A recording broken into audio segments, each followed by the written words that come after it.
Alright everyone, it is Finn here and welcome back to a brand new video where today we're going to be talking about Arsenal young superstar Eddie Nketiah and more importantly, what should he do with his international career. As we know, he's had an absolutely brilliant season with Arsenal, but the big question is, does he jump ship from the England international team to Ghana? As we know, he represented England all the way up until the under-21 stage, but due to him being born to Ghanaian parents, he still has the opportunity to join the Black Stars. As we know, once again, if you guys have been watching my channel for a while, I've done a lot of content relating to African football, to Ghanaian football, and especially players changing international allegiances. And looking at a player like Eddie Nketiah, only 23 years old, he's got some big decisions to make. I mean, obviously we're going to be talking about him as a player as a whole in today's video, but ultimately I want you guys to put down in the comment section down below whether you think England or Ghana would be the correct decision for him. I mean, just looking at him statistically in terms of English football, I mean, as I said, although his parents were born in Ghana, he was born in London himself. Obviously started at the age of 9 years old in the Chelsea Academy, then went over to Arsenal, where obviously he spent the majority of his career. He did get promoted with Leeds though to the Premier League, proving that he can be a solid young striker option. And I mean, just looking at him at the younger stages for England, 16 goals in 17 under-21 games for England, is the all-time top goal scorer for the under-21s in England, surpassing the likes of the great Alan Shearer. I mean, I know maybe he's a semi-big name in the world of football, but once again, it is pretty impressive. And looking at him for Arsenal this season, once again, he kind of broke through the scenes of the senior team last year, obviously scoring 2 goals past his former club Chelsea in the Premier League. And looking at him this season, 4 goals in his last 4 starts for Arsenal. Once again, he's really starting to create a name for himself. I mean, I've spoken on numerous occasions about different players joining Ghana over the last year. The likes of Salisu, Tariq Lamptey, Inaki Williams, and so many others, and how they've really improved the Black Stars of Ghana. And we saw that at the 2022 World Cup.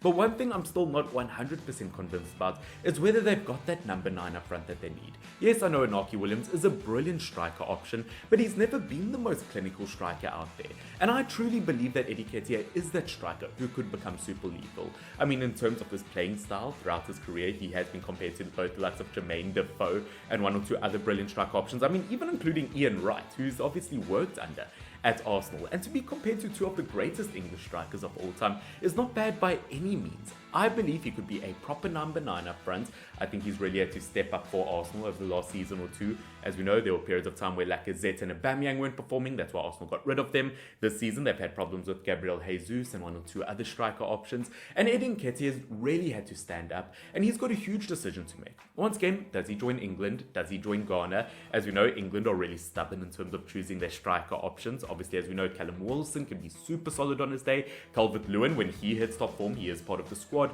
Same with Tammy Abrahams. We've got Ivan Toney. There are a lot of top striker options for England. But you know what? Every now and then, opportunities do arise. As we know, Ivan Toney has that whole betting scandal at the moment. And let's say he gets removed from football. Let's say he can't play football anymore. That's another opportunity for Eddie Nketiah. Obviously doing super well in the under-21 categories and all the younger categories. Once again, England will keep their eyes on him. But there's just something about me as a football fan and something about me as an African football fan that just cannot deny the fact that Ghana is an option for him. As I said, I believe he would be their best striker option going forward. As we saw during the World Cup, their main threat in terms of attacking options was Mohamed Kudus, who, don't get me wrong, is a brilliant attacking option. I've said on many occasions that if he joined a Premier League club, he could be a 10-goal and 10-assist kind of season kind of player. But once again, he's not a solid number 9, and Ghana still need that. They need a clinical number 9 up front. Once again, there are other players that look to join this Ghana team. Once again, we've spoken about Hudson-Odoi on many occasions. But in terms of Eddie Nketiah, still incredibly young, he is a solid striker option. As I said, so far this season for Arsenal, he's been absolutely brilliant. And I believe he's chosen a real point. So in terms of a striker, he really works well off of the last defender's shoulder. Once again, defenders find that incredibly tricky to work with. And especially with upcoming African Cup of Nations like this year, for example. I believe getting a striker like him, it could really help the Black Stars of Ghana finally win silverware in recent times. Once again, maybe that's just me, that's my opinion about the situation, but that's it, ladies and gentlemen, for today's video. Yes, I know, once again, it's not going to be an incredibly long video. I just wanted to update you guys on my opinion about, obviously, Eddie Nketiah and what I think he should do internationally. Once again, I don't think there's necessarily a wrong decision. I just think going down the England route could be a lot trickier, and I think if he really wants to succeed on the international scene, that Ghana is the correct option for him. Once again, don't forget to let me know down below your opinions and thoughts on the situation. situation. Do you think Eddie Nketiah should join Ghana, or do you think he should stay with England? But guys, this has been Finn, FYNN. Don't forget, if you enjoy this kind of content, don't forget to subscribe down below. I would appreciate it. We are still on the road to 10,000 subscribers, along with liking the video down below. But this has been Finn, FYNN, and until next time, cheers.